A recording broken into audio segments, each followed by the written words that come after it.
రాష్ట్ర వ్యాప్తంగా ఇవాళ అయిపోయింది కదా. సో 8:30 అయితే అంది. ఆల్మోస్ట్ రాష్ట్ర వ్యాప్తంగా ఈ బీఫామ్ల పంచాయతీ నీకు వస్తుందా నాకు వస్తుందా, ఈ విత్డ్రాల పంచాయతీలు ఇవన్నీ ఫినిష్ అయిపోయినాయి. సో ఇక ఇప్పుడు తేలాల్సిందల్లా ఎన్నికల్లో ప్రచారం ఎట్లా చేయాలి, ఎట్లా గెలవాలి, ఎట్లా మున్సిపాలిటీలో గెలిచి సత్తా చాటాలని ప్రధానమైన రాజకీయ పార్టీలు మొత్తం వారి వారి ప్రయత్నాల్లో ఈ సెకండ్ నుంచి బిజీ అయిపోయినాయి. సో కొట్టుకున్నోళ్ళు, తనుకున్నోళ్ళు, బుజ్జగించుకున్నోళ్ళు అంతా ఇప్పుడు ఇక సీరియస్గానే ఉన్నారు. రెబల్ దిగిరు కొన్ని ప్రాంతాల్లో. అన్ని పార్టీలకు రెబల్స్ ఉన్నారు, అన్ని పార్టీలకు పార్టీ అభ్యర్థులు కూడా ఉన్నారు. సో మున్సిపాలిటీ ఎన్నికలకు మాత్రం చాలా పెద్ద ఎత్తున అప్లికేషన్లు వచ్చినట్టే కనిపిస్తుంది. ఎందుకంటే మున్సిపాలిటీలో బాగా దండిగా డబ్బు వస్తుంది. సో అవినీతి చేసి సంపాదించవచ్చు అని ఒక ధైర్యంతో ఎన్నికలకు చాలా మంది నేతలు దిగుతా ఉన్నారు. మరి ఈ రాష్ట్రంలో మున్సిపాలిటీ ఎన్నికల్లో కాంగ్రెస్ పార్టీ ఏ ప్రచారం చేయడానికి లేదు, ఏం లేదు. పైసల ప్రచారం చెప్తుంది, ఓటు కింద పై ఇస్తుంది, మందు వస్తుంది, సరిపోని తాగిరి సరిపోని ఓటేవి అని చెప్తుంది. సో అంతకుమించి వాళ్ళు చేయగలిగేది ఏం లేదు. సో మరి మున్సిపాలిటీ ఎన్నికల సంబంధించి ఒక వార్త రాసి చూడాలి. లాస్ట్ వరకట ఫైట్ చేసిరట. సో ముగిసిన నామినేషన్ల ఉపసంహరణ, రెబల్స్ను బుజ్జగించిన పార్టీల నేతలు, బీఫారం ఇవ్వలేదంటూ అలిగిన లీడర్లు, కరీంనగర్ బీఆర్ఎస్ లో టికెట్ల లొల్లి, కరపత్రాలు చించి నిప్పంటించిన క్యాండిడేటు, సిద్దిపేట 14వ వార్డులో బీఆర్ఎస్ వర్సెస్ కాంగ్రెస్, మెట్పల్లి 24వ వార్డు కాంగ్రెస్ అభ్యర్థి మార్పు అని చెప్పేసి ఇట్లా ఒక్కొక్కటే రాసుకొస్తారు. రాష్ట్ర వ్యాప్తంగా ఇప్పుడు నీకు టికెట్ వచ్చింది, నాకు టికెట్ రాలేదు, ఆటోమేటిక్గా ఇక నేను ఎగురుతా కదా, దుంకుతా కదా. సో ఈ ఎగురుడు ఈ దుంకుడు నడిచింది. కొందరు బుజ్జగిస్తే ఇన్నరు, కొందరు బుజ్జగిస్తే ఇనలేదు. చల్ నీ అవ్వ నీ బీఫామ్ ఏందిరా పోయి, నువ్వేందిరా పోయి, నేను రెబల్గా దిగి గెలుస్తాను కొందరు అనుకుంటారు. సో ఒక్కొక్కరిది ఒక్కొక్క టైప్ ఆఫ్ కాన్ఫిడెన్స్. ఫైనల్గా మున్సిపాలిటీ ఎన్నికల్లో ఈ విత్డ్రాల పంచాయతీ ఈ రోజుతో ఒడిచింది. దాంతోపాటు ఈ బీఫామ్లు ఎవరికి ఇవ్వాలి, ఎవరికి ఇచ్చారు అనేది ఇది అలా తేలిపోయింది, అయిపోయింది. ఇక ఫైనల్ క్యాండిడేట్లు ఎవడు అనేది ఒక ఫేస్ అయితే ఇప్పుడు అన్ని రాజకీయ పార్టీలు అన్ని వార్డుల్లో అన్ని డివిజన్లో చూపిస్తున్నాయి. ఇప్పుడు జరగాల్సినంత పైసల ప్రచారం, హామీల ప్రచారం, ఎట్లా ప్రజల్ని ఊదరగొట్టాలి, ఎట్లా జనాల్ని మెప్పించాలి, ఎట్లా ఓటేసుకొని బయటపడాలి అనే ఒక ప్రచారం జరుగుతుంది. టీఆర్ఎస్ చెప్తుంది మాదే మున్సిపాలిటీ ఎన్నికల్లో విజయం అంటుంది, కాంగ్రెస్ చెప్తుంది మాదే మున్సిపాలిటీ ఎన్నికల్లో విజయం అంటుంది, మాకే అనుకూలంగా ఉన్నాయి సర్వేలు అని చెప్తారు. దానికి తోడు బీజేపీ కూడా మాదే, మేమే అనుకూలంగా ఉంది, మాకే అన్ని అనుకూలంగా ఉన్నాయి, మేమే గెలుస్తున్నట్టు. ప్రజలు గెలుస్తారని ఒక్కటి చెప్తలేడా? ప్రజలు గెలుస్తారు, ప్రజలు మంచిగా వాళ్ళకి ఎవరు కావాలో ఏందో ఎంచుకుంటారు. ఈ పార్టీ ఆ పార్టీ అనేది ప్రజలే గెలుస్తారని ఒక్కరి నోట్లోకి వెళ్ళి ఇందామంటే దొరుకుతలేదు.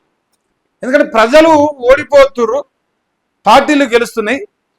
ఎట్లా గెలుస్తున్నాయంటే ప్రజలు ఏదైతే పైసలు తీసుకొని ఓటేసి ప్రజలు ఓడిపోతారు, పైసలు ఇచ్చి పార్టీలకు గెలుస్తున్నాయి ప్రజాస్వామ్యాన్ని కూని చేసి. ఇప్పుడు ఓటుకు 10,000 కూడా సిద్ధమయ్యారు, కొన్ని ప్రాంతాల్లో 20,000 కూడా సిద్ధమయ్యారు అంటారు. ఇక మరి రేపో మాపో 11వ తారీఖు నాడు వెళ్ళిపోయిన తర్వాత బయటపడుతుంది. ఇక ఇవాళ 3 అంటే ఇక 8 రోజులు నటుంది, 8 నుంచి 7 రోజులు, గట్టిగా వారమే. సో ఈ వారం రోజులు ఏరులై పారుతుంది, మద్యం ఏరులై పారుతుంది, మామూలు కాదు. ఇక కాసుకొని కూర్చున్నారు పెట్టుబడి పెట్టేటోళ్ళు.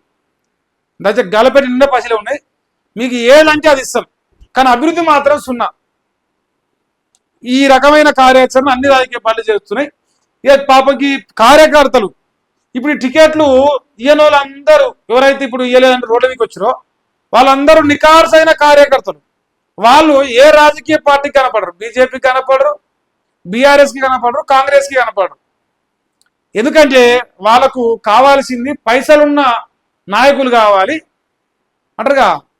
పిల్లలను వదిలేసుకొని వచ్చి జేజేలు కొట్టే కార్యకర్తలు కావాలి. కానీ కార్యకర్తలు నాయకులు అయితే మనకొద్దు, కార్యకర్తలు కాదు నాయకులు కావాల్సింది. పైసలు ఇచ్చిన లంగలు, దొంగలు, పైసలు దండుకున్న దళారులు, రాజకీయాన్ని వ్యభిచారంగా చేసే దొంగలు, రాజకీయం పేరుతో ప్రజల్ని పీడ్చుక తినే కుక్కలు, ఇసవంటిలో రాజకీయ పార్టీలకు కావాలి. వాస్తవమైన పరిస్థితి చెప్తాను. ఇక మరి దాని లెక్క ప్రకారం చూస్తే మరి ఎవడో లంగ ఎవడో దొంగ అని ఏరుకొచ్చుకొని, అరే నువ్వు లంగవా ఇంకా రారా నీకు టికెట్ ఇస్తా, అరే నువ్వు దొంగవా రారా టికెట్ ఇస్తా, నువ్వు మందిని ముంచుతావా రారా టికెట్ ఇస్తా, పుసుకున్న నీ నిజాయితీ ఉంటానా నీ కార్యకర్తను పార్టీ కోసం కష్టపడ్డాను అంటే హెత్తే దుబ్బేరా భయ్, నువ్వు ఎంతసేపు జైలు కొట్టాలి, నువ్వు వచ్చి నా పక్కన నీ లీడర్ అంటే అవరా భయ్ అని చెప్పేసి అసబంటులందరికీ టికెట్ ఇవ్వలేదు. వాళ్ళు కడుపు మండి రోడ్ల మీదకి వచ్చి ఏ రాజకీయ పార్టీలో ఉన్న నాయకులైనా సరే రోడ్ల మీదకి వచ్చి ఆందోళన చేసిరు, దిష్టి బొమ్మలు దహనం చేసిరు, అలా బ్యాలెట్ పేపర్లు అవి ఉంటాయి కదా కాగితాలు కరపత్రాలే, సో అన్ని కలిసి సించేసిరు, కాల్ చేసిరు, అన్ని చేసిరు. వాళ్ళ కడుపులో ఉన్న మంటలు మొత్తం బయట వేసుకోరు. కానీ ఎవడేం మారడు. మళ్ళీ ఈడు అలా పోతాడు, వాడు ఇలా పోతాడు, దుంకుతాడు. ఈ వారం రోజులు హంగామా నడుస్తుంది, ఈ పైసల దందా మొత్తం నడుస్తుంది. ఇక్కడ ఏ మాత్రం కూడా మున్సిపాలిటీలో గీ హామీ అమలు చేస్తాం, గా రైతు బంధు ఏమైనా ఇస్తామేమో, లేకపోతే నాయన ఇప్పుడు ఓటు వేయరి గా ఉద్యోగాలు ఇవ్వలేదు గా ఇస్తాము, గా ముసలిలో పింఛన్ ఇవ్వలేదు గా ఇస్తాము, మహిళల ఓట్లు మస్తు ఉన్నాయి మరి వాళ్ళకి 25,000 రూపాయలు ఇవ్వలేదు ఎగ్గొట్టం గా ఇస్తాం. ఏ హామీలు? ఏమైనా హామీ ఉందంటే జనాల్ని చూతగాలని చేసి ఎట్లా ఓట్లు వేసుకోవచ్చుకోవాలని ఒక హామీ మాత్రం కాంగ్రెస్ పార్టీ తప్పకుండా ఇస్తుంది కూడా. సో ఇది కూడా ఒక వార్త కనిపిస్తుంది నాకు. ఇక దీనికి తోడు మన పూల్వాలా చాచా మునిమనోడు ఈడ ఒక వార్త వేసింది. లోక్సభలో అట మళ్ళీ లొలిపెట్టినట నరవ్ అనే పుస్తకంపై మాటల యుద్ధం చేసినట.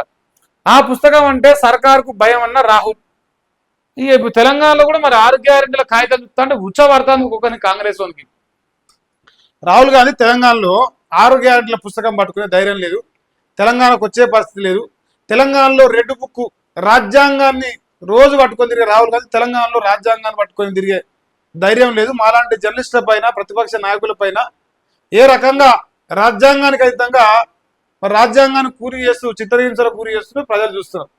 ఇప్పుడు ఈయన పార్లమెంటులో ఏంటంటే నాకు వచ్చింది 99 కాదు 299 అన్న నటన చేస్తుంది. ఎన్టీ రామారావుని మించిపోతాను, సీనియర్ ఎన్టీ రామారావు.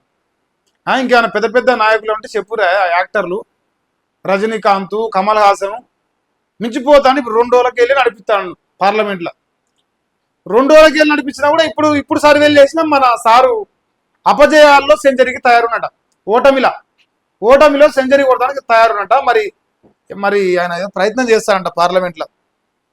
ఇంకేది ప్రతిపక్ష నేతలను నిలువరించలేరని వ్యాఖ్యానించిండు. సేమ్ టు సేమ్ కాంగ్రెస్ కూడా చెప్తాను. తెలంగాణలో ఉన్న కాంగ్రెస్ కి ప్రతిపక్ష నేతలు నిలువరించలేరు, విచారణ పేరుతోని, ఫోన్ ట్యాపింగ్ పేరుతోని, ఇంకేదో దాంతో నిలువరించలేరు.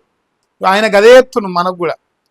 సో కాంగ్రెస్ వర్సెస్ బీజేపీ అట 8 మంది ఎంపీలను సస్పెన్షన్ చేసిరంట.